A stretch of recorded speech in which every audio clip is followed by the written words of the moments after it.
आपका आज धरना लगा था 27 अगस्त को। तो सुबह से ही हम सुन रहे थे धरने के बारे में, तमाम जो खबर आ रही थी कि शिक्षा मित्रों की संख्या को लेकर। तो क्या वहां पर संख्या पहुंची है या फिर क्या देखिए कारण है? संख्या संख्या आई है सर। और आपसे जो हम अपने अंदर का दर्द बता दें सर, हम लोग क्या आ रहे थे कि हम लोग कोई मान लीजिए हुजूम हमें नहीं लाना था, हमें मात्र शासन से अपने दर्द को रखना था। उसमें मैं आज सफल भी हुई ईश्वर की कृपा से। मैंने निदेशालय आकर के निदेशक महोदय को मैंने दिया, सारी बातें हुई, उनसे आगे के रणनीति भी बन गई ईश्वर की कृपा से। तो हम तो अपने को सोचेंगे कि हम ज्यादा समय उधर न गंवा के हमने जो इस मिशन को आगे बढ़ाया, अगर हमारा ये कार्यक्रम आज सफल हो जाता है तो अति उत्तम है ना सर। तो मैम अभी आप लोग लखनऊ में ही रहेंगी या फिर ये हाँ, धरना? रहेंगे सर। ये धरना अभी कब तक चलेगा? नहीं, धरना तो आज तक सीमित था ना सर। मैम जो आप लोग मांग पत्र दी हैं निदेशालय में जाकर के, तो क्या मांग पत्र है आप लोगों का? अभी 20 अगस्त 2018 गठित हाई पावर कमेटी का निर्णय उजागर किया जाए, पहले हमारी अपील थी उनसे। जी। और प्रशिक्षित शिक्षा मित्र को 12 माह का शिक्षित वेतन मान दिया जाए। जी मैम। एक शैक्षिक सत्र में 14 आकस्मिक अवकाश दिया। महिला शिक्षा मित्र बहनों को बाल्य सेवा अवकाश स्वीकृत किया जाए। विकल्प के आधार पर सभी अवशेष शिक्षा मित्र भाई बहनों को उनके ग्राम पंचायत में स्थानांतरित किया जाए। जी। मृतक शिक्षा मित्र भाई बहन के परिवार को मुआवजा तथा नियुक्ति प्रदान की जाए। जी। चिकित्सा सुविधा निःशुल्क प्रदान किए जाने हेतु आदेश पारित किया जाए। जी। यही है सर।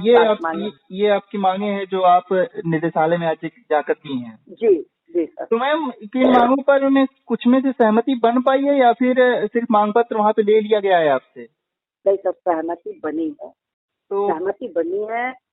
और अभी मैं ज्यादा इसलिए नहीं बोल पा रही हूँ सर कि अभी कई बड़े दिग्गज हैं, उन तक बातें जाएंगी, किन बिंदुओं पे हमको आखिरी निर्णय मिलेगा या किन बिंदुओं पे हमें रोका जाएगा, तो ये तो सर बाद में जाने के बाद पता चलेगा ना।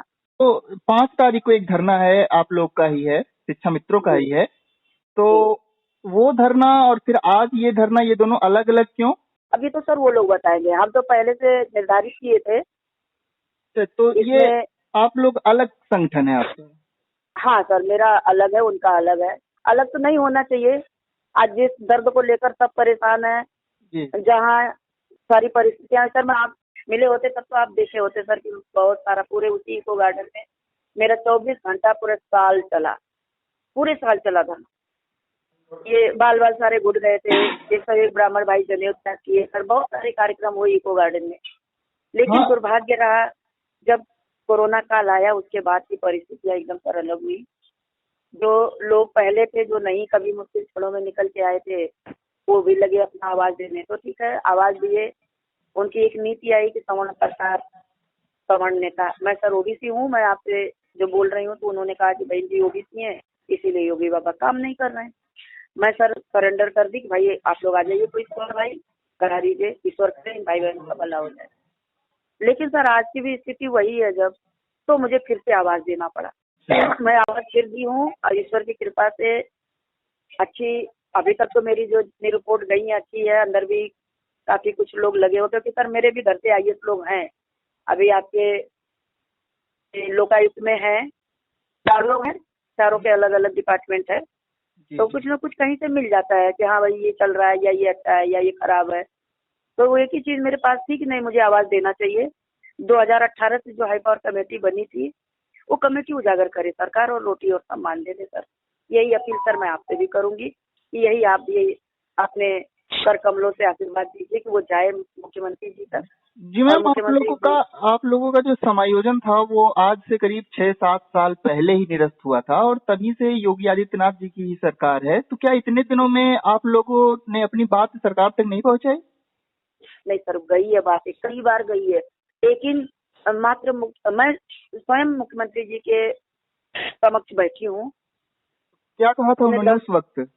उस वक्त बोले थे कि परेशान न होइए, मैं बहुत जल्दी विकल्प निकालता हूँ। आप लोगों का मुद्दा वाकई थोड़ा जटिल हो गया है कोर्ट में जाने की वजह से, लेकिन फिर भी मैं विकल्प निकालूंगा। मुख्यमंत्री जी यही के बात गुस्से की खबर आ रही थी कि वो रुष्ट हैं शिक्षा मित्रों से। नहीं सर, ये तो अफवाह है, ये लोग फैलाते रहते हैं। नहीं, ये शिक्षा मित्र संघ के जो ये महामंत्री नहीं हैं, सर, देखिए मेरे सामने कभी, वो दिनेश मैं शर्मा जब से भी मिले सर, थे, उप मुख्यमंत्री दिनेश शर्मा से मिले थे वो अभी कल या परसों में। तो उन्होंने यही बताया है कि दिनेश चंद्र शर्मा ने उनसे कहा है कि आप लोगों के कारण ही जो पूर्व में जो हरकतें हुई उसी की वजह से आप लोगों की जो समस्या है वो बनी हुई है। नहीं सर वो सही बोले, किस जगह पे बोले वो भी मैं आपको बता देती हूँ। जब हम बाल गुठे हम लोगों के हाई पावर कमेटी का सचिवालय में गठन हुआ, उसकी अध्यक्षता उप मुख्यमंत्री जी ही कर रहे थे। तो इन लोगों से उन्होंने कहा कि एक मंथ एक मांग पत्र आ जाओ, और ये नहीं आए सर, ये भाग खड़े हुए लोग। तो मैं तो सर लाचार थी, मैं तो आपके इको गार्डन में पूरा दिन रात 24 घंटा रहती थी। फिर मेरे पास कल्याण भैया का फोन आया, जो उनके दाहिने हाथ है उप मुख्यमंत्री जी के। बोले ऐसा है बहन जी, ये लोग आए कि नहीं? हम कहा भैया ये लोग नहीं आए। बोले ऐसा है, अब आप आइए अपना पर्सनल मांग पत्र दे दीजिए हमें। तो हमने कहा तो आपकी ही गाड़ी जाती थी यहाँ से, जो इको गार्डन से यशस्वी साहब के, उन्हीं के गाड़ी से मैं जाती थी। तो हम बोले कि सर आप सर से बोल दीजिए, तो फिर हम आप आएंगे, हम अकेले नहीं आएंगे वहाँ। बोले फिर ऐसा ठीक है, प्रशासन से तो वो बोले, गाड़ी आई, मैं गई आपके उनके यहाँ, मैंने मांग पत्र दिया। जब ये लोग तब से लेकर आज तक ये लोग भाग रहे हैं, एकजुट नहीं हो रहे हैं, एक अलग अलग। जी मैम, ये एक धरने को लेकर के एक संयुक्त मोर्चा बना हुआ है एकजुट करने के लिए ही, तो क्या आपका संगठन इस संयुक्त मोर्चा में शामिल है?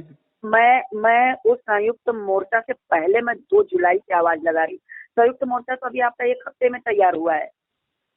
मैं 2 जुलाई से आवाज लगा रही थी कि आप सभी लोग आइए, मेरा कार्यक्रम तो निश्चित हो चुका है, भाई बहन मेरे से मांग कर रहे हैं।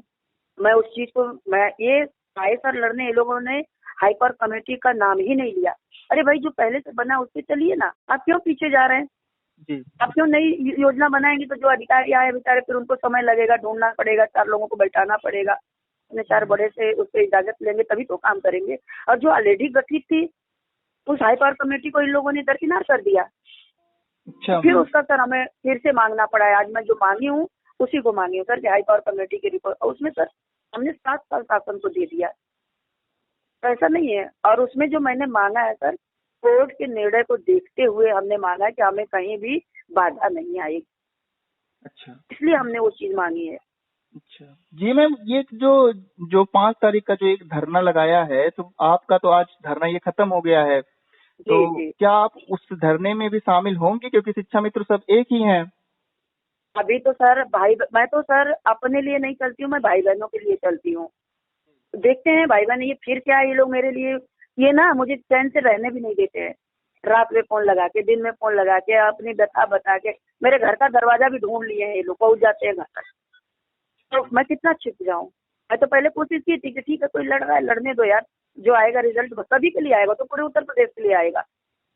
लेकिन अब स्थिति हो रही है कि ये लोग अपनी मांग को सही नहीं रख रहे हैं, खाली बस गुटबाजी नेताबाजी। सर नेताबाजी और गुटबाजी से सरकार नहीं सुनेगी, किसी का नहीं सुनेगी। तो आपके हिसाब से इसीलिए सर आज सर जो मैंने काम किया है ना, जी, मैंने बड़े ही शांति ढंग से काम किया सर, अपनी बात को मैंने वहां तक पहुंचाया। और आज ये मान लीजिए आप कि मैं जहाँ खड़ी हूँ, ईश्वर की कृपा से कुछ परमात्मा अगर उसमें आशीर्वाद दे देंगे तो बहुत कुछ अच्छा होगा। तो आपके हिसाब से क्या मांग पत्र होना चाहिए जिसे सरकार जल्दी से स्वीकार कर ले? एक मांग पत्र होना चाहिए सर, प्रशिक्षित वेतनमान, जो कि हमारा प्रशिक्षण माननीय सुप्रीम कोर्ट ने भी उसको वैध माना है। यदि सर सुप्रीम कोर्ट जिस प्रशिक्षण को वैध मानती है तो हमें प्रशिक्षित वेतनमान के हम हकदार हो जाते हैं। प्रशिक्षण हमारा वैध था, प्रशिक्षित वेतनमान हमारा लागू होगा, और इसमें 1,24,000 शिक्षा मित्र भाई बहन समाहित है, तभी आ जाएंगे सर।